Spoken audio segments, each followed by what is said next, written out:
Hi நமஸ்தே, நான் உங்கள் friend Jaya Srinivasan. Welcome to veggies recipe. இன்றைக்கி வந்து நல்ல ஒரு கிரேவி டேஸ்டியான ரெசிபி பார்க்க போகிறோம். அதுவும் முருங்கைக்காயில். இந்த கிரேவி வந்து நம்ம சாதத்துக்கு பிசைஞ்சு சாப்பிட்லாம். முருங்கைக்காய் தொட்டுக்கிறதுக்கு நம்ம யூஸ் பண்ணிக்கலாம். சப்பாத்தி பூரியோடையும் நல்லாயிருக்கும். தயிர் சாதத்தோடு ரொம்ப சூப்பராக இருக்கும். ஈவன் நம்ம ஃப்ரைட் ரைஸ் அந்த மாதிரி பண்ணும்போது அதுக்கு தொட்டு சாப்பிட்டாலும் ரொம்ப நல்லாயிருக்கும். வாங்க எப்படி பண்ணுறதுன்னு பார்க்கலாம். நம்ம ஒரு ஃபஸ்ட்டு ஸ்பெஷல் மசாலா பவுடர் ஒன்று ரெடி பண்ணிப்போம். ஒரு பேனில் 1 டேபிள் ஸ்பூன் நிலக்கடலை, கொப்பரை தேங்காய் 4-5 பீஸு, 2 பட்டை, ஒரு 2 ஏலக்காய், ஒரு 4 கிராம்பு ஆட் பண்ணி நல்லா ட்ரை ரோஸ்ட் பண்ணிக்கணும். ஒரு நிலக்கடலை வந்து இது ஆல்ரெடி வறுத்தது. நீங்கள் பச்சை நிலக்கடலை சேர்க்குறீங்க அப்படின்னா ஃபஸ்ட்டு அதை வறுத்துக்கிட்டு அதுக்கப்புறம் நம்ம மற்றது எல்லாத்தையும் ஆட் பண்ணிக்கணும். 2 டீஸ்பூன் மல்லி ஆட் பண்ணிவிட்டு ஸ்டவ் சிம்மில் வச்சு நல்லா வறுத்துக்கோங்க. நல்லா தீயாமல் வறுத்துக்கணும், இல்லைன்னா கிரேவியோட டேஸ்ட்டு மாறி போயிடும். ஒரு 5 பீஸ் முந்திரி பருப்பு ஆட் பண்ணிடுங்க. கசகசா 1 டீஸ்பூன் ஆட் பண்ணிவிட்டு நல்லா வறுத்துக்கோங்க. ஒரு 4 தடவை வறுத்துட்டு ஸ்டவ் ஆஃப் பண்ணிவிடுங்க. இந்த பேனோட சூட்லேயே வந்து நல்லா வறுப்பட்டுடும். நல்லா வறுத்ததுக்கப்புறம் நல்லா ஆறட்டும். சூடு ஃபுல்லாக ஆறினதுக்கப்புறம் மிக்சியில் ஃபஸ்ட்டு பவுடர் பண்ணுங்கள். பவுடர் பண்ணதுக்கப்புறம் தண்ணியை ஆட் பண்ணி நல்ல பேஸ்ட் மாதிரி அரைச்சி எடுத்துக்கோங்க. அதே பேனில் 3 டேபிள் ஸ்பூன் ஆயில் ஆட் பண்ணிவிட்டு எண்ணெய் சூடானதுக்கப்புறம் 1 டீஸ்பூன் ஜீரகம், 2 ஸ்லிட் பண்ண பச்சை மிளகாயை ஆட் பண்ணி நல்லா வதக்கிக்கோங்க. ஒரு வெங்காயத்தை மிக்சியில் தண்ணி ஆட் பண்ணாமல் குறைப்பாக அரைச்சிக்கோங்க. இல்லை நம்ம கிரேட் பண்ணி கூட எடுத்துக்கலாம்.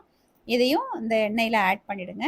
நல்லா வதக்கிடுங்க. பச்சை வாசனை போகிற அளவுக்கு நல்லா வதக்கிக்கணும். வெங்காயம் 50% வதங்கினதுக்கப்புறம் 1 டீஸ்பூன் இஞ்சி பூண்டு பேஸ்ட் ஆட் பண்ணி நல்லா வதக்கிக்கலாம். நல்லா ஃப்ரெஷ்ஷாக கொஞ்சம் கருவேப்பிலை ஆட் பண்ணிவிட்டு வதக்கிக்கலாம். இந்த கிரேவியில் கருவேப்பிலை வாசம் ரொம்ப நல்லாயிருக்கும். வெங்காயம் இஞ்சி பூண்டு பேஸ்ட்டோட பச்சை வாசனை போகிற அளவுக்கு நல்லா வதக்கிட்டோம். நல்லா வதங்கி வந்துடுச்சு. இப்போ பாருங்கள், கலரும் மாறி இருக்குது. ஒரே ஒரு மீடியம் சைஸ் தக்காளியை மிக்சியில் நல்லா பேஸ்ட்டாக அரைச்சி எடுத்துகிட்டு இந்த பியூரியை இதில் ஆட் பண்ணிக்கலாம். நல்லா வதக்கிக்கணும். ஏன்னா நம்ம தக்காளி அப்படியே அரைச்சி தானே போட்டிருக்கோம். அதோட பச்சை வாசனை போய் நம்ம ஸ்டார்டிங்கில் ஆட் பண்ண ஆயில் வந்து லேசாக மிதந்து வரும். அந்த அளவுக்கு நம்ம நல்லா வதக்கிக்கணும். இப்போ பாருங்கள், எண்ணெய் லேசாக மிதந்து வர ஆரம்பிச்சாச்சு. இப்போ மஞ்சத்தூள் ஒரு 1/2 டீஸ்பூன் ஆட் பண்ணிக்கலாம். இப்போ நம்ம டேஸ்ட்டுக்கு தகுந்த மாதிரி மிளகாத்தூள் நான் 1 டீஸ்பூன் ஆட் பண்ணியிருக்கேன். நீங்கள் உங்களுக்கு எந்த அளவு காரம் தேவையோ தகுந்த மாதிரி ஆட் பண்ணிக்கோங்க. எல்லாத்தையும் நல்லா மிக்ஸ் பண்ணிக்கலாம். நல்லா வதக்கிடலாம். நம்ம ஆட் பண்ணியிருக்கிற மசாலா பவுடரோட பச்சை வாசனை போகிற அளவுக்கு நல்லா வதக்கிக்கணும். நம்ம ஆட் பண்ணியிருக்கிற ஆயிலும் ஊஸ் அவுட் ஆகி கொஞ்சம் கொஞ்சம் வெளியில் வரும். நம்ம இப்போ வறுத்து அரைச்சிருக்கோம் இல்லையா மசாலா பேஸ்ட்டு, அதை வந்து இந்த ஸ்டேஜில் ஆட் பண்ணிடணும். பாருங்கள், இவ்வளோ க்ரீமியாக இருக்குது இல்லையா. ஸ்டவ் சிம்லேயே வச்சுக்கோங்க. ஒரு தடவை மிக்ஸ் பண்ணிவிட்டு மிக்ஸி ஜாரில் வந்து கொஞ்சம் தண்ணியை ஆட் பண்ணி அதையும் நல்லா கலந்து இதில் ஆட் பண்ணிவிடுங்க. நம்ம ஆல்ரெடி வதக்கிருக்கிற தக்காளி வெங்காய பேஸ்ட்டு, இப்போ ஆட் பண்ணிக்கிற மசாலா கிரேவி எல்லாம் நல்லா ஒன்றா சேர்கிற அளவுக்கு நல்லா வதக்கிக்கோங்க. 2 முருங்கைக்காயை இந்த மாதிரி நம்ம சாம்பார் கட் பண்ணுவோம் இல்லையா, அந்த மாதிரி நீளமாக கட் பண்ணி வச்சுருக்கேன். இது வேக வைக்கல, பச்சையாக தான் இருக்குது. அப்படியே ஆட் பண்ணிவிட்டு இதையும் நல்லா வதக்கிடுங்க. நல்லா மிக்ஸ் பண்ணதுக்கப்புறம் முருங்கைக்காய் வேகிறதுக்காக ஒரு 100 ml தண்ணியை ஆட் பண்ணிவிட்டு நல்லா கலந்து விட்டுட்டு ஒரு மூடியை போட்டு மூடி வச்சுருங்க. ஸ்டவ்வை சிம்லேயே வச்சுக்கோங்க. மூடி போட்டு ஒரு 5 நிமிஷம் வேக வச்சாச்சு. இப்போ பாருங்கள், கிரேவி நல்லா திக்காகவும் இருக்குது. முருங்கைக்காய் வெந்திருக்கா அப்படின்னு சொல்லி நம்ம செக் பண்ணி பார்த்துடலாம். முருங்கைக்காய் நல்லா வெந்திருக்கு. கிரேவியும் பச்சை வாசனை போயிடுச்சு. இருந்தாலும் நம்ம செக் பண்ணி பார்த்துடலாம்.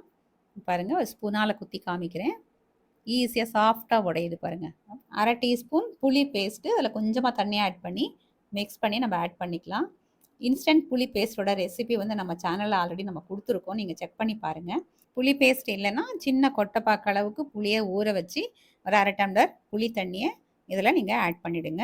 புளி பேஸ்ட் ஆட் பண்ணியிருக்கோன்னா ஒரு கொதி வந்தால் போதும். ஏன்னா அது ஆல்ரெடி வந்து இன்ஸ்டன்ட் பேஸ்ட்டு தான். அதே வந்து நம்ம புளியை கரைச்சி விட்டுருக்கோன்னா அந்த புளி பச்சை வாடை போகிற வரைக்கும் நம்ம கொதிக்க வச்சுக்கணும். ஒரு கொதி வந்தாச்சு. சுற்றி எண்ணெய் ஊஸ் அவுட் ஆகிருக்கு பாருங்கள். அப்படி ஆயிருக்கு அப்படின்னாலே கிரேவி வந்து கரெக்டாக வதங்கியிருக்கு அப்படின்னு அர்த்தம். நல்லா வாஷ் பண்ணிவிட்டு பொடியாக கட் பண்ணி வச்சுருக்கிற கொத்தமல்லியை ஆட் பண்ணிவிடுவோம். ஒரு தடவை ஃபைனலாக நல்லா மிக்ஸ் பண்ணி கொடுத்துடலாம். ஒரு மூடியை போட்டு மூடிட்டு ஸ்டவ் ஆஃப் பண்ணிடலாம். முருங்கைக்காய் கிரேவி சர்விங்க்கு ரெடி. இதே மாதிரி ரெசிபியை ப்ரிப்பேர் பண்ணி பாருங்கள். எப்படி வந்ததுன்னு எனக்கு கமெண்ட்டில் சொல்லுங்கள்.